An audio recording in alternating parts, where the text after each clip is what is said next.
1절로 12절입니다. 사도행전 15장 1절로 12절.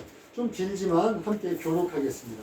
어떤 사람들이 유대로부터 내려와서 형제들이 가르치되 너희가 모세의 법대로 할례를 받지 아니하면 능히 구원을 받지 못하리라 하니 바울 및 바나바와 그들 사이에 적지 아니한 다툼과 변론이 일어난지라 형제들이 이 문제에 대하여 바울과 바나바와 및 그 중에 몇 사람을 예루살렘에 있는 사도와 장로들에게 보내기로 작정하니라. 그들이 교회의 전송을 받고 베니게와 사마리아로 다니며 이방인들이 주께 돌아온 일을 말하여 형제들을 다 크게 기뻐하게 하더라. 예루살렘에 이르러 교회와 사도와 장로들에게 영접을 받고 하나님이 자기들과 함께 계셔 행하신 모든 일을 말하매 바리새파 중에 어떤 믿는 사람들이 일어나 말하되 이방인에게 할례를 행하고 모세의 율법을 지키라 명하는 것이 마땅하다 하니라. 사도와 장로들이 이 일을 의논하러 모여 많은 변론이 있은 후에 베드로가 일어나 말하되 형제들아 너희도 알거니와 하나님이 이방인들로 내 입에서 복음의 말씀을 들어 믿게 하시려고 오래전부터 너희 가운데서 나를 택하시고 또 마음을 아시는 하나님이 우리에게와 같이 그들에게도 성령을 주어 증언하시고 믿음으로 그들의 마음을 깨끗이 하사 그들이나 우리나 차별하지 아니하셨느니라. 그런데 지금 너희가 어찌하여 하나님을 시험하여 우리 조상과 우리도 능히 매지 못하던 멍에를 제자들의 목에 두렸느냐. 그러나 우리는 그들이 우리와 동일하게 주 예수의 은혜로 구원받는 줄을 믿노라 하니라. 온 우리가 가만히 있어 바나바와 바울이 하나님께서 자기들로 말미암아 이방인 중에서 행하신 표적과 기사에 관하여 말하는 것을 듣더니. 아멘. 오늘 설교의 제목은 값없는 구원, 값싼 구원이라고 하는 의문표를 특별히 붙였어요. 오늘 이 제목을 가지고 함께 말씀을 나누고자 합니다. 오늘 우리들이 예수 믿고 교회 다니는 사람이라면 너무나 익숙하게 알고 있는 구원에 관한 진리를 여러분과 함께 나누고자 합니다. 특별히 구원이라고 하는 것이 신학적 개념으로 굉장히 넓은 의미를 갖고 있기 때문에 그 중에서 오늘 설교 제목에도 썼지만 값없이 주는 구원, 값없이 받은 구원이라고 하는 것에 집중해서 한번 하나님의 말씀을 나누고 싶습니다. 오늘 본문 1절부터 12절까지 쭉 읽은 내용은요, 초대교회에 있었던, 그러니까 이 값없이 주는 구원에 관련된 한 가지 사건을 기록하고 있어요. 그것을 통해서 이제 값없는 구원, 우리가 은혜로 구원받았다 하는 것이 무엇인지를 베드로가 선포하는 그런 과정을 그리고 있습니다. 먼저 본문을 조금 설명해 보면요, 이제 바울과 바나바가 그 안디옥 교회의 목회자예요, 목회자. 그러니까 바울과 바나바가 심우하고 있는 곳에 이렇게 이단들이 이렇게 들어와요. 할례파라고 하는 이단들이 들어옵니다. 그런데 이제 지금은 우리들이 이단이라고 확실하게 말하지만 그 당시는 초대교회를 구성하고 있는 예수 믿은 유대인 중에 일부였어요. 일부. 근데 이 사람들이 이제 할례파라고 불리는 이유는 구원을 받을 때 예수 믿는 것도 너무 중요한데 할례를 안 받으면 안 돼. 구원의 조건이야. 라고 강조를 하는 거예요. 사실은 할례만 강조하고 있는 것 같지만 이 사람들은 우리가 이제 나중에 이게 5절을 보면 바리새파 중에 어떤 사람들, 그 사람들이 이 할례파가 했던 얘기들을 동의하고 찬성을 해요. 그걸로 봐서 이 사람들이 바리새파 출신의 유대인들인데 단순하게 할례만을 강조하는 것이 아니라 할례를 대표적으로 강조하고 있을 뿐 모세의 율법을 지켜야 돼 라고 하는 것을 강조하고 있다는 것을 알 수 있어요. 그러니까 이제 이방인 교회였어요. 이 안디옥은. 근데 할례를 받아야 된대. 그러니까 막 큰 소동이 일어났어요. 그리고 그게 바울과 바나바가 하나님의 뜻을 받고 말씀으로 목회를 하는데 큰 위험을 초래했던 거예요. 그러니까 이제 안디옥 교회에서 이 상태로는 안 되겠어. 예루살렘에 가서 사도들과 장로들, 거기 이제 초대교회를 구성하고 있던 뭐라고 그럴까요? 뭐 중진들이죠. 그분들한테 가서 이 문제를 상의해보자. 그래갖고 사람들을 바울, 바나바 그리고 이제 디모데도 아마 갔을 것 같은데 몇 사람들을 추려서 예루살렘으로 보냅니다. 그랬더니 이제 물론 이방인들이 할례를 받아야 합니까? 율법을 지켜야 합니까? 이 문제를 물어본 것도 중요한 이유였지만 겸사겸사 가서 안디옥에서 이방인들 선교를 위해 하나님이 행하신 그런 놀라운 일들을 보고하는 것도 거기에 있었던 것 같아요. 그런데 7절을 보니까 많은 변론이 있었다. 7절에 많은 변론이 있었다 이렇게 되어 있는데 사실은 아주 격렬한 그런 토론이 있었어요. 이걸로 봐서 아까 이제 5절에 바리새파 사람들이 율법을 지켜야 돼 강력하게 또 얘기했고 또 많은 격렬한 토론이 있었고 이런 걸로 봐서 초대교회가 아직 형성되기 전이고 하나님의 말씀으로 교리가 확실하게 정리되기 전이었으니까 이제 예수를 믿었음에도 불구하고 여전히 육신의 습관 또 자기들의 종교적인 습관을 가지고 여전히 구원에다가 어떤 조건을 달려고 하는 인간적인 생각을 갖고 있는 사람이 아주 많았다는 걸 알 수 있어요. 그래갖고 막 굉장히 이제 난리가 납니다. 그랬는데 성령께서 누구를 한 사람 쓰시냐면 누구를 써요? 베드로를 씁니다. 베드로를 일으켜 세우세요. 베드로가 이제 일어나서 야 너희들 내가 이미 너희들한테 보고했잖아.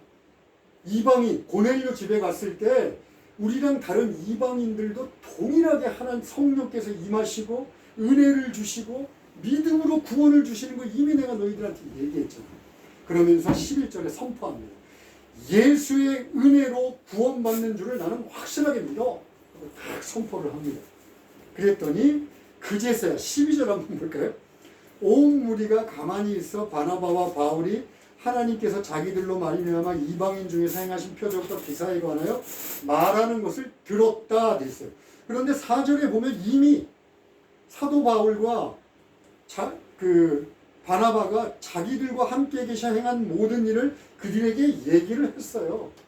그랬는데 그때는 한 귀로 듣고 한 귀로 흘린 거예요. 그랬는데 그렇게 베드로를 하나님께서 사용하셔서 회의를 딱 장악하시니까 그제서야 진지하게 이방인 교회에 임하셨다.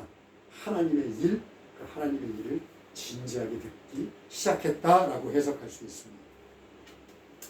오늘 여러분 여기 11절에 베드로가 얘기했던 예수의 은혜로 구원받는 줄 알라라고 하는 이 은혜로 구원받는다 하는 것이 바로 값없이 주는 은혜, 값없이 받는 은혜라는 뜻이에요.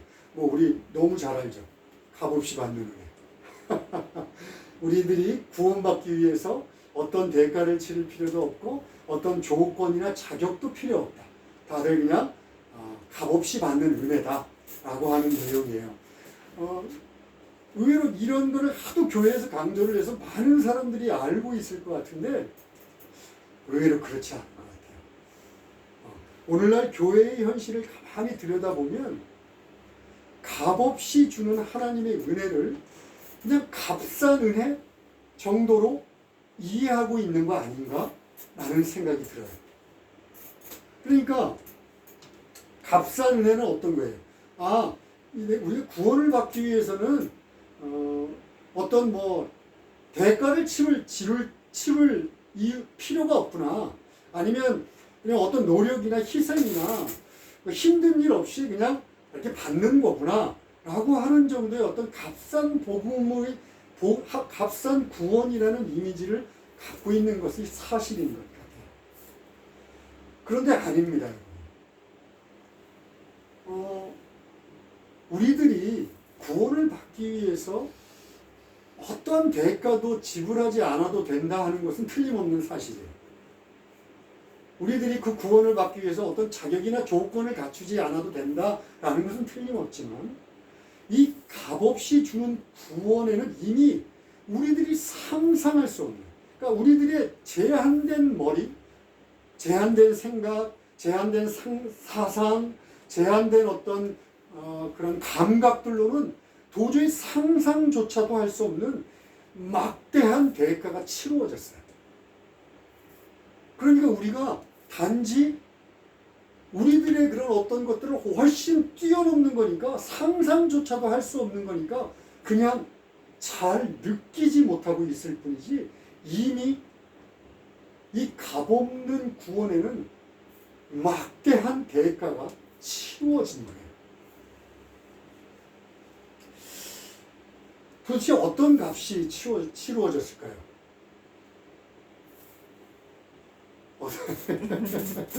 여러분 하나님을 어떻게 부르세요? 하나님 자기가 부르는 하나님. 뭐 예를 들면 전지전능하신 하나님이라고 부르시는 분들도 있죠. 그러니까 뭐 전부 다 아시고 모르는 게 없고 다 행하시는 하나님이잖아요. 그렇죠? 또 무소부재한 하나님은 무슨 뜻이에요? 어디든 계신 온 우주에 가득하신 하나님이라는 뜻이죠. 어떤 분들은 정말 뭐 사랑이 많으신 나의 하나님 아버지 이렇게 부르는 분도 계실 거예요.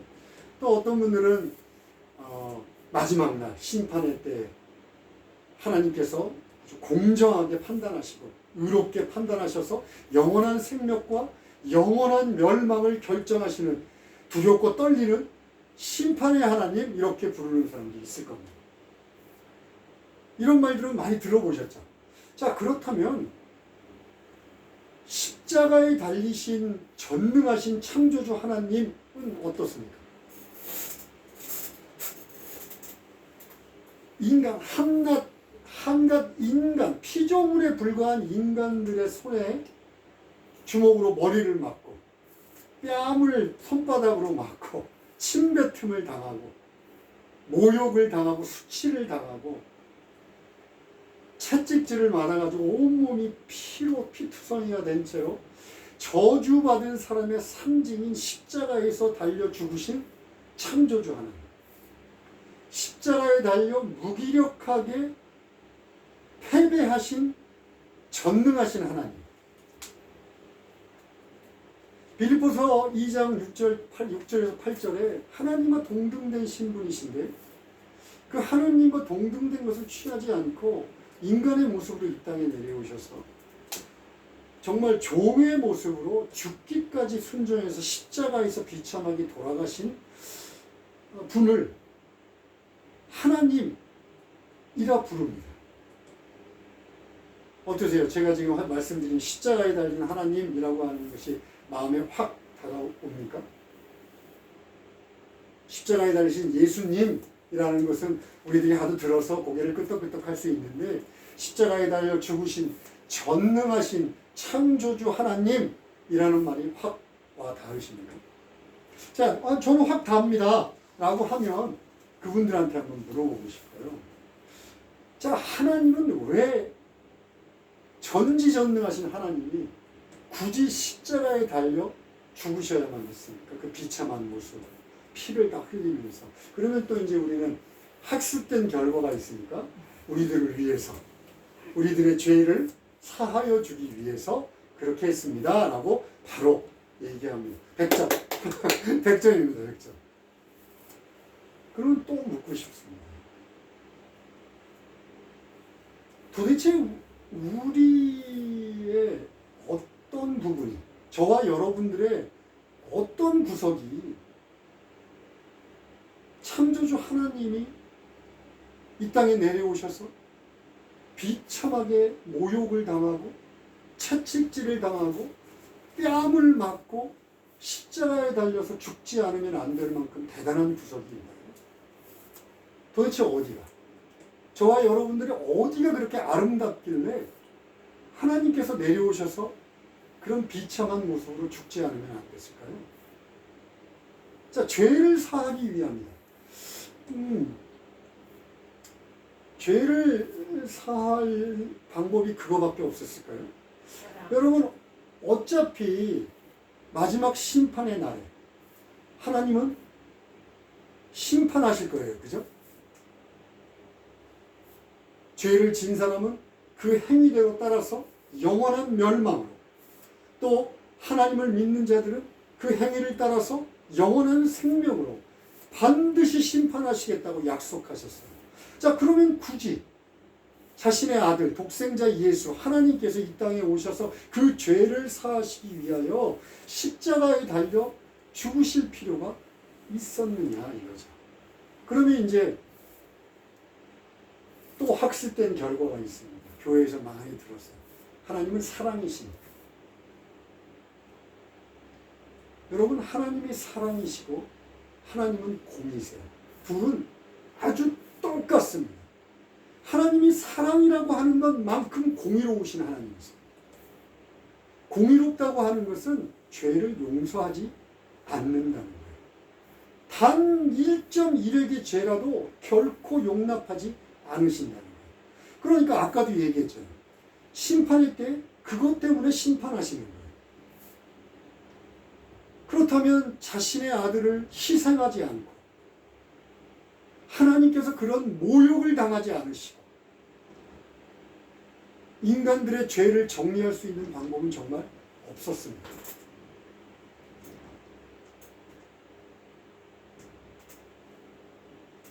우리들의 죄를 없애버리고 죄지은 인간들을 다시 새롭게 창조하신다는 것이 하나님의 공의로우신 주권에 틀린 것입니다.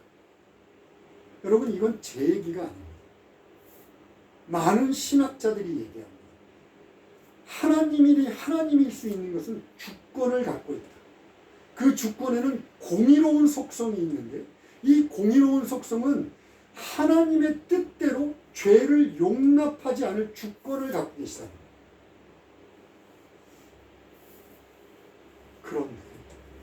그런데 값없이 구원을 주셨다는 것에는 지금부터 하는 얘기가 들어있습니다.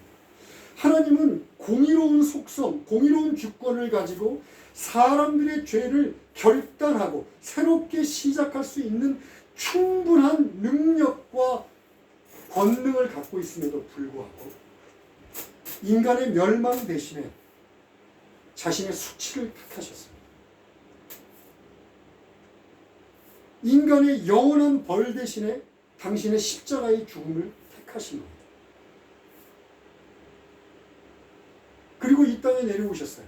그냥 택하신 것만이 아니라 그것을 행동으로 옮기셔서 이 땅에 내려오셔서 연약한 인간의 모습으로 살다가 그 인생의 고난들을 같이 겪으시다가 공생의 3년 동안 아까도 얘기했지만 모욕과 수치와 고통과 결국 십자가의 죽음을 견디는 것을 택하셨어요. 가장 큰 고통은 죄를 1점도 모르시던 그 하나님이셨던 예수님이 십자가에 달리셔서 하나님 어찌하여 나를 버리십니까? 즉 이 인류의 모든 죄를 다 뒤집어 쓰고 도저히 헤어나올 수 없는 죄의 구렁텅이에 빠지는 것을 선택하셨어요. 여러분, 우리가 값없이 구원받았다 하는 데는 바로 이 희생이 들어가 있는 거예요. 우리들이 상상할 수 없는, 인간들이 도저히 생각해낼 수 없는 하나님이신 예수 그리스도가 이 땅에 오셔서 우리를 대신하여 대가를 치러주셨다. 이것을 전제로 우리가 값없이 구원받았다라고 얘기하는 거예요.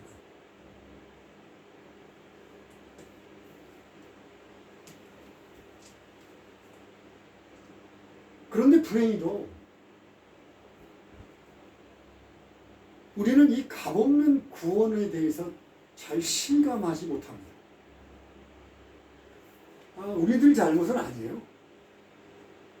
우리들 잘못은 아닙니다. 아까도 얘기했지만 예수 그리스도가 행하신, 하나님이신 예수 그리스도가 행하신 이 일들은요,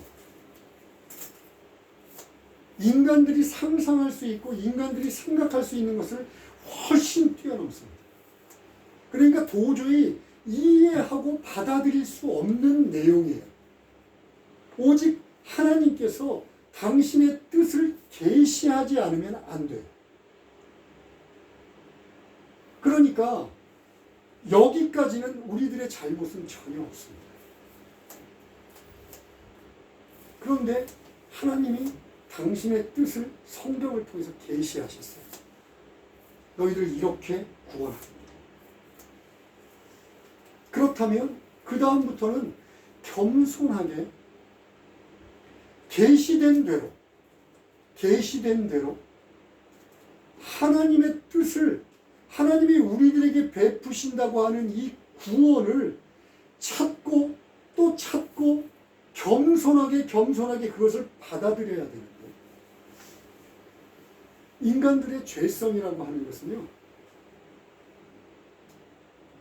하나님이 계시하신 방법보다도 자기들이 여태까지 해왔던 습관, 자기들이 여태까지 생각했던 죄제, 타락한 생각들, 그것으로 하나님의 구원을 자기 걸로 바꾸려고 합니다.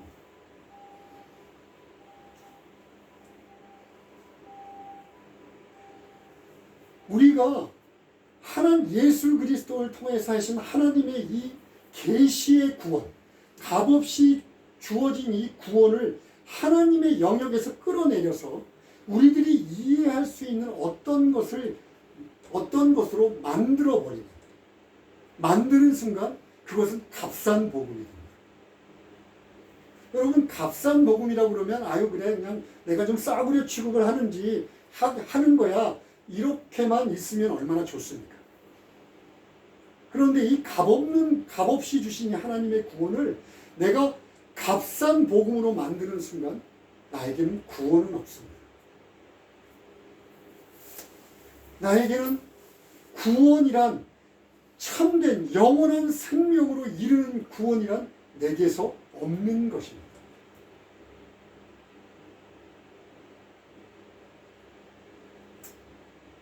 자, 그렇다면 어떻게 인간들이 이 어리석은 행위를 해서 값없이 주신, 정말 막대한 값을 치르고 하나님께서 우리에게 값없이 주신 이 구원을 어떤 어리석은 행동을 해서 값싼 복음으로 만들어 그 구원의 대열에서 탈락해버리는 거예요. 중요한 두 가지가 있어요. 하나는 오늘 본문에서 본 것처럼 하나님의 구원에다가, 하나님이 주신 구원에다가 뭔가를 갖다 덧붙이는 거예요. 오늘 할례파에 사람들이 뭘 덧붙였다고요? 구원을 받기 위해서는 예수 믿는 거에다가 플러스 할례를 받아야 돼. 모세의 율법을 지켜야 돼 라는 거였잖아요. 그런데 우리들도 아주 자주 구원에다가 뭔가를 덧붙입니다. 구원받기 위해서는 우리들의 뭔가 구원받기에 합당한 행동을 해야 돼. 아니면 막대한 헌금을 해야 돼. 열심히 봉사해야 돼. 아니면 성경을 달달달 외워서 놀라운 깨달음을 얻어야 돼. 그것도 정말 중요합니다. 그런데 그게 구원의 조건이 되는 순간 이것은 값싼 복음으로 구원에 이를 수 없는 그런 구원으로 타락해요. 왜냐하면 보세요. 하나님의 놀라우신 구원의 능력, 그래서 계시된 것 외에는 알 수 없는 이 값없는 구원이 그것을 우리들이 이해할 수 있는 구원으로 끌어내리는 순간, 인간의 기준에 맞추는 순간, 인간이 뭔가 노력을 하면 다다를 수 있는 구원으로 만들어버리는 순간, 그거는 인간의 기준만큼 내려온 값싼 구원에 불과합니다. 이건 정말 싸구려 복음이라고 얘기해도, 싸구려 구원이라고 얘기해도 하나도 틀린 말이 아니에요. 하나님의 기준을 끌어내려서 자기들 기준에 맞춰버렸습니다. 여러분, 쉽게 구원이 값없는 구원이다라고 얘기하면서 행동은 그렇게 안 하는 사람. 구원받기 위해서는 이게 필요해, 구원받기 위해서는 저게 필요해라고 생각하는 사람. 그 사람들에게 구원은 하나님이 계시된 바른 구원이 될 수 없습니다. 그래서 우리들이 카톨릭을 조심하는 거예요. 우리들이 카톨릭을 조심하는 이유가 거기에 있습니다. 구원 플러스 행동이 필요해요. 믿음 플러스 행동. 자, 두 번째. 이거는 간단하게 넘어가겠습니다. 두 번째. 죄의 문제와 또 회개의 문제입니다. 우리가 죄에 대해서 진지하게 고민을 하고 또 이 죄를 회개한다는 것에 대해서 진지하게 고민을 하지 않으면 하나님의 구원, 값없이 주신 이 구원을 값싼 싸구려 복음 구원으로 바꿔버립니다. 예를 들면 이런 거예요. 나는 그래도 저 사람보다는 나아. 나는 저 정도 죄인은 아니야. 아니면 그냥 살면서 이 정도 잘못은 다 하고 사는 거 아니야? 뭐 이런 거가 죄야. 이런 거는 그냥 법도 어긴 것도 아니고 남들이 모르니까 괜찮아. 살라고 그러면, 먹고 살라고 그러면 이런 환경 속에서는 이 정도 잘못이나 죄는 저지를 수 있어.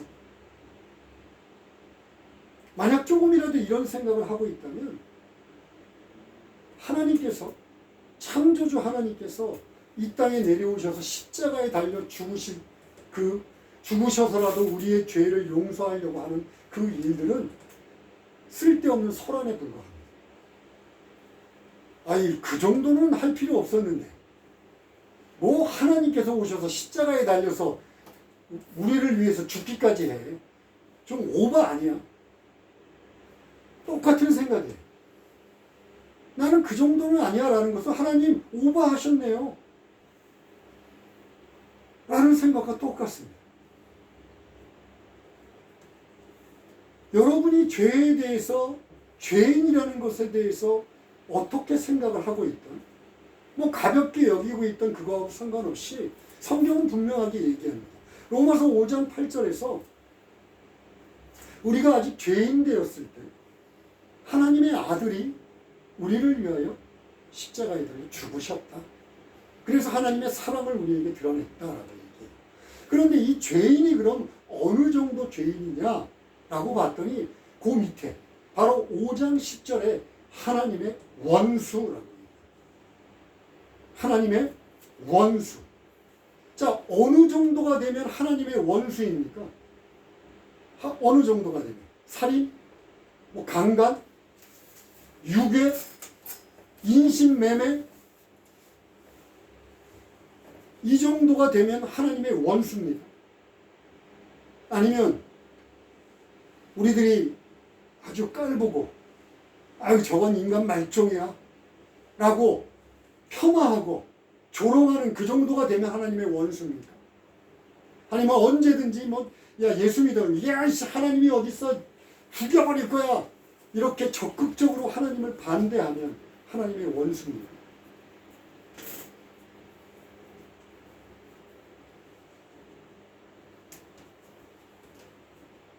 여러분, 우리가 나는 하나님의 원수 정도는 아니야.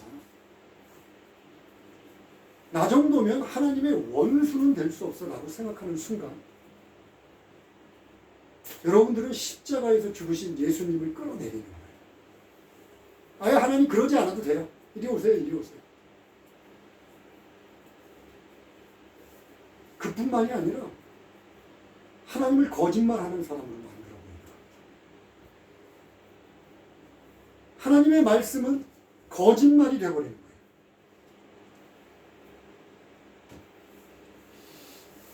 나는 그 정도는 아니야.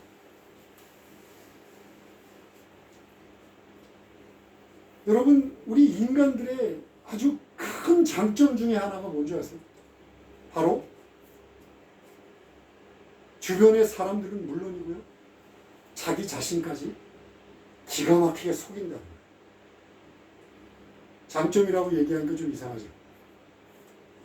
주변의 사람들한테 나는 그 정도는 아니야 얘기할 수 있습니다. 그렇게 지낼 수도 있어요. 그런데 한꺼풀만 들춰보면, 우리들을 싹 벗겨보면 우리들 내부에서 스스로 얘기합니다. 네가 얼마나 추악한 놈인지, 네가 얼마나 스스로를 기만하고 있는지, 그 선하게 웃는 얼굴 뒤편에서 얼마나 나쁜 생각들을 하고 있는지 우리에게 스스로 얘기합니다. 그런데 우리는 무시해요. 아니, 생각하기를 싫어합니다. 그리고 그냥 덮어버립니다. 이게 우리 인간들의 죄된 본성이에요.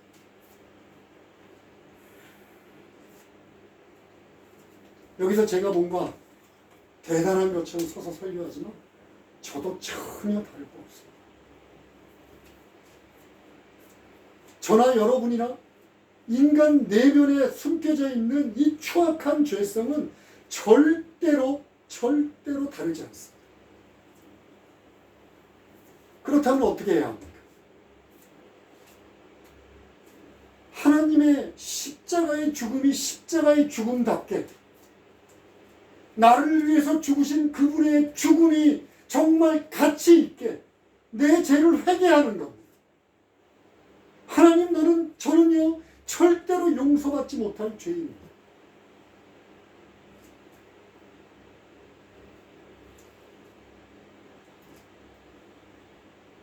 단 한 번도 이런 철저한 죄의 회개가 없이 예수를 그냥 믿었다. 그렇다면 그리스도의 십자가의 구원을 통해, 그리스도의 십자가의 희생을 통해 주어진 그 값없는 구원은 값싼 싸구려의 구원에 지나지 않습니다. 회개라는 것은 하나님 정말 잘못했습니다라고 옷을 찢는 통회의 회복, 감정의 쏟음난이 아니라 다시는 그 길로 가지 않겠습니다 하고 돌아섭니다. 물론 인간은 연약해서 다시 넘어집니다. 그러나 그때마다 일어서서 다시는 그 길로 가지 않겠다고 고백하고 돌아서는 것, 이것이 없으면요 예수 그리스도를 통해서 우리에게 값없이 주신 하나님의 은혜, 값없이 주신 하나님의 구원은요 값없는 것이 아니라 싸구려가 됩니다. 그래서 오늘날의 교회에 싸구려 신앙을 갖고 있는 사람들이 차고 넘치는 거예요. 여러분, 우리는 모두 하나님의 원수입니다. 아니, 원수였습니다. 그러나 하나님이 값없이 주신 은혜, 놀라울 리만치 대단한 값어치의 희생을 치르시고 우리에게 값없이 주신 그 구원을 통해서 우리가 하나님의 자녀가 된 거예요.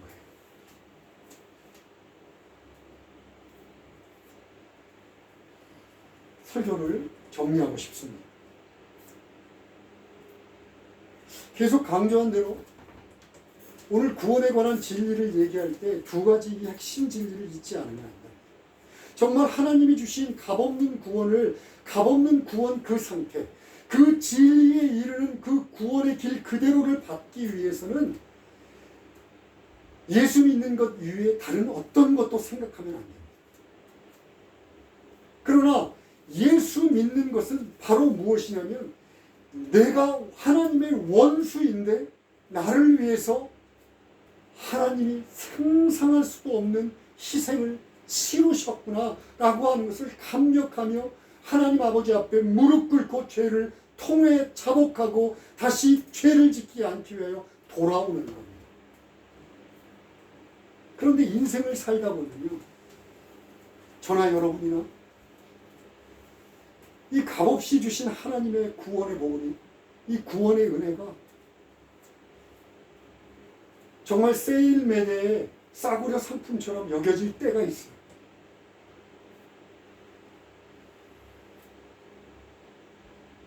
저는 예수 믿으면 이 세상에서 세상이 주는 복을 마음껏 누립니다. 건강하고 장수하고 자녀들 잘 되고 돈 많이 벌고, 저는 그런 기복신앙을 아주 철저하게 저주할 정도로 싫어합니다. 그러나 예수 믿고 하나님의 자녀가 된 그 하나님의 자녀를 하나님께서 눈동자와도 같이 보호하시며 때를 따라 돕는 은혜로 도우신다고 하는 것을 또한 철저하게 믿습니다. 그런데 문제는 하나님의 이 도우심과 하나님의 이 기도의 응답이 내가 생각하고 있는 것, 내가 원하는 방법, 또는 내가 정해진 시간 내에 이루어지지 않은 부조화를 경험한다는 거예요. 불일치를 경험한다는 거예요. 우리들이 이 정도 시간이면 이제 응답하실 때 됐잖아요 라고 믿고 열심히 기도했는데 시간을 초월해버릴 때도 많고, 하나님 이렇게 달라고 했는데 이것이 이루어지지 않을 때도 많고, 어떨 때는 하나님이 노라고 응답할 때도 너무 많습니다. 그러면요, 저같이 평범한 신앙을 갖고 있는 사람은요, 신앙이 흔들리는 것만이 아니라 삶 자체가 흔들려요. 술을 쫓았던 사람은 술로 돌아가고요, 세상의 쾌락을 쫓았던 사람은 세상의 쾌락으로 돌아가고요, 세상의 방법을 택했던 사람들은 세상의 방법으로 돌아갑니다. 그것이 현실입니다.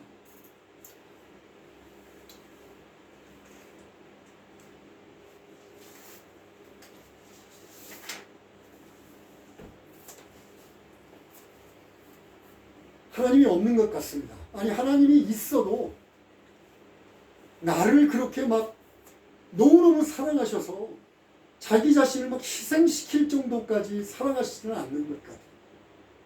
내 일은 그렇게 간섭하지 않는 것 같아 라고 그 하나님이 값없이 주신 구원조차도 희미해지고 아무것도 아닌 것처럼 여겨지는 순간이 누구에게나 있습니다. 그때마다 우리는요, 우리에게 주신, 값없이 주신 이 구원의 기초, 진리 중에 진리인 이 구원으로 돌아가야 합니다.